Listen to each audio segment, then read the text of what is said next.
नमस्कार दर्शकों, मैं स्नेहा शर्मा आप सभी का दशा माँ दशा प्रोग्राम में बहुत बहुत स्वागत करती हूँ। आज मैं आपके लिए जानकारी लेके आई हूँ मूलांक 9 के जातकों के बारे में कि कैसा बीतने वाला है आपका ये साल 2022। अगर आपका जन्म किसी भी महीने की 9, 18 या 27 तारीख को हुआ है तो आपका मूलांक है 9। यहाँ पर आपके मूलांक का स्वामी है मंगल। आपको जीवन में जो कुछ भी मिलेगा, यूं समझ लीजिए आप जो कुछ भी प्राप्त करेंगे अपने जीवन में वो बहुत ज्यादा मेहनत और संघर्ष से प्राप्त करेंगे। क्यों? इसका कारण है मंगल। मंगल सिर्फ मेहनत कराना जानता है जातक से या फिर जातिका से, चाहे वो स्त्री हो चाहे पुरुष हो। अपने जीवन में वो जो भी प्राप्त करता है वो किससे प्राप्त करता है? मेहनत से, क्योंकि मंगल को कहा गया है ग्रहों में सेनापति। तो पूरे राज्य की जान अगर सेनापति में होती है तो ग्रहों में भी अगर हम बात करें तो यहाँ पर मेहनत और संघर्ष करने का काम सबसे ज्यादा किसका है? यहाँ पर मंगल का है। आपके जीवन की अगर हम यहाँ पर बात करें तो आपके जीवन से लेकर क्योंकि आपके जो जीवन की शुरुआत है वही मेहनत से शुरू होती है। आपको हर एक व्यवस्था खुद के लिए बनानी पड़ती है ताकि आप अपने जीवन को व्यतीत कर पाए। कैसे आप अपने जीवन की शुरुआत करते हैं? अपने परिश्रम से। ये वो आप अच्छे से जानते हैं क्योंकि मूलांक 9 के जन्मे जातक हैं आप, क्योंकि ये सिर्फ आपको मेहनत कराएगा ही। लेकिन जैसे जैसे आपका परिश्रम बढ़ता जाएगा, आपके अंदर का आत्मविश्वास बढ़ता जाएगा, आपके अंदर वो सारी कैपेबिलिटीज डेवलप होना स्टार्ट हो जाएगी। वैसे ही क्या होगा? आपका जो परिश्रम है वो यहाँ पर कम हो जाएगा, क्योंकि मंगल आपको तब सब कुछ देता है जब आप फुल्ली ट्रेंड हो जाते हैं अपनी लाइफ में। जब आपको पता है मुझे सारी व्यवस्थाएं अपने जीवन में कैसे बिठानी है, कैसे मुझे अपनी लाइफ में अचीव करना है। कॉन्फिडेंस लेवल आने के बाद में यहाँ पर मंगल सबसे अच्छे अपने प्रभाव को देना शुरू कर देता है। यहाँ पर मंगल आपको जीवन में बहुत कुछ देता भी है तो आपको बहुत कुछ खोना भी पड़ेगा। ये बात आपको समझनी पड़ेगी। जो देना जानता है वो लेना भी तो जानता है। तो यहाँ पर मंगल आपको जीवन में बहुत कुछ देगा, लेकिन साथ में बहुत कुछ खोना भी पड़ेगा। वो क्या खोना पड़ेगा उसके बारे में भी यहाँ पे मैं आपको समझाऊंगी जरूर। देखिए, जब भी हमें कोई चीज मिलती है या कोई चीज हमें हासिल करनी होती है तो उसके पीछे हमें कई सारी कुर्बानियां देनी पड़ती है। जैसे हमारे समय की कुर्बानी, हमारे अपनों से दूर रहने की कुर्बानी। तो बहुत सारी चीजें यहाँ पर ऐसी हैं।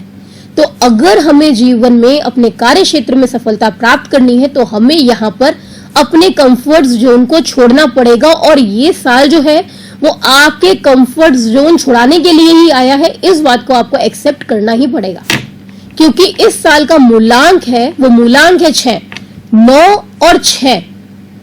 यानी मूलांक 9 का स्वामी हुआ मंगल और मूलांक 6 का स्वामी हुआ शुक्र। तो मंगल और शुक्र की आपस में परस्पर शत्रुता है। तो शत्रुता होने के कारण यहां पर ये क्या करेगी? सबसे पहला काम आपके सुखों में क्षति पहुंचाना शुरू करेगी सबसे सर्वप्रथम। तो व्यक्ति का सुख सबसे पहले शुरू ही कहां से होता है? उसके परिवार से, उसके कार्य क्षेत्र से। यानी यूं समझ लीजिए कि सबसे पहला सुख अगर आपका परिवार है तो आपको आपके कार्य क्षेत्र के लिए आपके कंफर्ट जोन को छोड़ना पड़ेगा। इसको ऐसे समझना पड़ेगा आपको, क्योंकि आपको जीवन में ये उन्नति तभी देगा जब यहाँ पर आपको आपके कार्य क्षेत्र से संबंधित कहीं बाहर जाने का अवसर मिलेगा। तो ये साल आपको ऐसे अवसर दिलाएगा जिसमें आपको आपके बर्थ प्लेस से दूर जाकर उन्नति करनी पड़े। तो यानी कि आपका कंफर्ट जोन आपके घर से दूर आपको उन्नति प्रदान करेगा किसी और शहर में। तो इसीलिए मैंने आपसे कहा कि ये आपको कुछ देगा तो कुछ आपको खोना भी पड़ेगा यहाँ पर। तो ये साल आपको देने के लिए भी आया है तो आपसे बदले में कुछ लेने के लिए भी आया है। तो यूं समझ लीजिए इन दो मूलांकों की जो शत्रुता है, चाहे इस साल की शत्रुता की हम जो बात कर रहे हैं यानी मूलांक 6 और मूलांक 9 के राशि स्वामियों की जो शत्रुता है वो पूरे वर्ष आपको देखने को मिलेगी अपने जीवन में, क्योंकि आपको उन्नति देने के साथ साथ ये और भी परेशानियां बढ़ाएगा। जैसे कि कार्य क्षेत्र के अंदर दूसरे व्यक्तियों का हस्तक्षेप, बार बार यहाँ पर आपको डोमिनेट करना, आपके कार्यों में इंटरफेयर करना, आपको बार बार इस बात का एहसास कराना कि आप कैपेबल नहीं है, जबकि आप कैपेबल बहुत ज्यादा है। लेकिन आपको क्रिटिसाइज करने वाले लोग बार बार आपको एक ही चीज का एहसास दिलाते रहेंगे कि आप कैपेबल नहीं है, आप कुछ नहीं कर सकते। जो बार बार आपके कॉन्फिडेंस लेवल को तोड़ने का काम करेगा। अगर आप अपने अंदर से खुद को बहुत ज्यादा स्ट्रांग बना लेते हैं, यहाँ पर इन क्रिटिसाइज करने वाले लोगों की बातें भी आप पे असर नहीं होने चाहिए। आपको इस बात का ध्यान रखना है कि उनका कोई भी असर आपके ऊपर नहीं पड़े, तो ही आप आगे बढ़ पाएंगे, क्योंकि उनका एक ही मोटिव है कि आपको आपके काम से डिस्ट्रैक्ट करना, क्योंकि वो जानते हैं अब बहुत ज्यादा केपेबल है, यहां तक कि आप उनकी जगह लेने में भी सामर्थ्यवान है अगर आप अपने पर आ गए तो यहां पर आपको थोड़ा सा अपने अंदर कॉन्फिडेंस लेवल को बढ़ाना है और इस बात का ध्यान रखना है आप जो कुछ कर रहे हैं सही कर रहे हैं। अननेसेसरी क्रिटिसाइज करने वाले भी हमारे लिए खतरनाक होते हैं।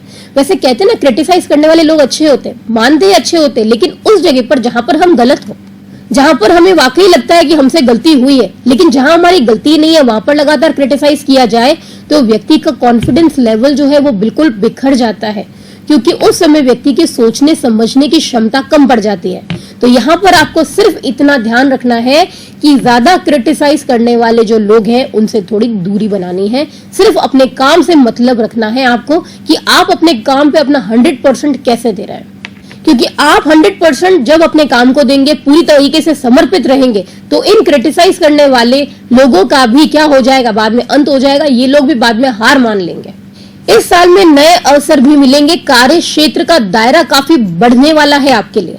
तो यूं कहें, नई अपॉर्चुनिटीज के साथ में नए लोगों से संपर्क भी यहाँ पर महत्वपूर्ण बनने वाले हैं आपके लिए। यहाँ अगर आप पूरी तरीके से कोशिश करते हैं तो आपका जो रुका हुआ धन है, कहीं फंसा हुआ धन है, जिसको आप बहुत ज्यादा कोशिश कर रहे थे निकलवाने की कहीं और से, जो नहीं हो पा रहा है आपसे, अगर आप कोशिश करेंगे तो इस साल पॉसिबिलिटीज बहुत ज्यादा अच्छी है कि विवादित मामलों से धन निकल जाए।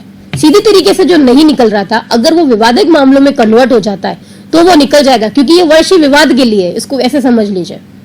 सीधी तरीके से कोई चीज नहीं होगी, आपको हर चीज के लिए तरीके को बदलना ही पड़ेगा। आप अगर तरीके बदल देते हैं अपने पैसे को निकलवाने के, लेकिन सही ढंग से, तो डेफिनेटली आपका धन आपके पास में आ जाएगा वापस से। स्वास्थ्य संबंधित यहाँ पर आपको विशेष ध्यान रखना चाहिए, क्योंकि ये दिक्कतों भरा साल है, यूं मान लीजिए। खान पान का विशेष ध्यान रखें, पुराने रोग फिर से उछल सकते हैं, आपको परेशान कर सकते हैं। ऑपरेशन के चांसेस भी यहाँ पर बनते हैं। जिनको एलर्जीज की प्रॉब्लम्स है, लंग्स रिलेटेड प्रॉब्लम है, उनको भी यहाँ पर बहुत ज्यादा ध्यान रखने की जरूरत है। एक और महत्वपूर्ण बात, शत्रु पक्ष काफी बढ़ने वाले हैं इस साल। पारिवारिक मामलों में बात कर रही हूँ, क्योंकि परिवार में ही आपके ऐसे शत्रु बन जाएंगे जो आपके अपने होंगे, जिनके साथ आप डील नहीं कर पाएंगे। क्योंकि बाहर के शत्रु ऐसे होते हैं जिनके साथ हम डील कर सकते हैं इजीली, उनको समझा भी सकते हैं बहुत अच्छे तरीके से। ऐसे मुसीबत में इंसान फंस जाता है कि वो कुछ कर भी नहीं पाता। तो यहाँ पर आपके फैमिली में जो आपके रिलेटिव्स हैं, वही यहाँ पर आपके शत्रुओं में परिवर्तित हो जाएंगे। वो सबसे बड़ी समस्या होने वाली है। भाइयों के बीच में भी यहाँ पे संपत्ति को लेकर काफी विवाद देखने को मिलेगा। परिवार में भी काफी अशांति देखने को मिलेगी, वो भी किसी तीसरे व्यक्ति के भड़काने के कारण। यहाँ पे थर्ड व्यक्ति, जो थर्ड पर्सन है, उसका क्लियर इन्वॉल्वमेंट यहाँ पर रहेगा, जो परिवार में काफी विवाद, काफी अनबन, मन मुटाव भाइयों बहनों के बीच में बना देगा। इवन रिलेटिव्स के साथ में भी काफी समस्याएं यहाँ पर देखने को मिलेगी। तो ऑल ओवर ये बात की जाए इस साल की, तो काफी विवाद, काफी उतार चढ़ाव इस साल आपको देखने पड़ेंगे। लेकिन अगर आप अपने कॉन्फिडेंस लेवल को संभाल के रखते हैं तो ये साल आप अच्छे से संभाल पाएंगे खुद को और अपने परिवार को भी। वर्ष यानी 2022 की अशुभता को दूर करने के लिए करिए उपाय ये, ताकि शुभता बढ़े और जो विवाद वाले मामले हैं वो टल जाए। तो बालाजी की पूजा यहाँ पे शुरू करनी है, बजरंग बाण का पाठ शुरू करना है। आपको मूंगा रत्न और पुखराज, ये दोनों रत्न साथ में धारण करने हैं। गुड़, मसूर की दाल, ये दोनों लाल वस्त्र में बांधकर 52 सप्ताह यानी 52 मंगलवार आपको धर्मस्थल पर देने हैं। इन उपायों से आपको शीघ्र लाभ शुरू हो जाएगा। जो विवादित मामले हैं, आपके काम जो रुक रहे हैं, वो सारे के सारे बनना शुरू हो जाएंगे। तो इस वर्ष की जो अशुभता है वो तुरंत दूर होना शुरू हो जाएगी। लेकिन लगातार बिना रुके, बिना ब्रेक के 52 सप्ताह 52 मंगलवार आपको इसका दान करना है। अब मैं आपसे विदा चाहूंगी।